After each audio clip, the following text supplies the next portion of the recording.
In the 3 years that I've been in the Air Force, I've gone from someone who basically just loved surfing and playing sport at high school to hopefully become a frontline fighter pilot.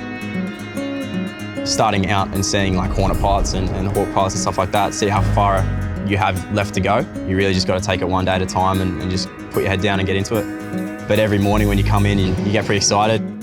The first 6 months of pilot training, you just start to get the hands and the feet, the basic flying characteristics down. And you're flying the CT-4, this little piston-powered aircraft, about 210 horsepower. On your 10th flight, you get to go solo. And then from there, you move on to more advanced aerobatics, so the training progresses pretty quickly.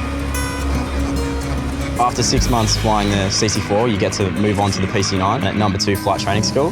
The PC-9 is now over 1,000 horsepower. I could imagine that if you jump straight into a PC-9, you'd probably be sick, but the CT-4 just helped a nice learning curve. At the end, you graduate as a RAF pilot and finally get your wings. I was lucky enough to get streamed to go fly fighters, flying the Hawk 127, and obviously the performance is massively increased. It's got a low bypass turbofan engine in it, which means strap that to a 3-ton truck, you can take off vertically.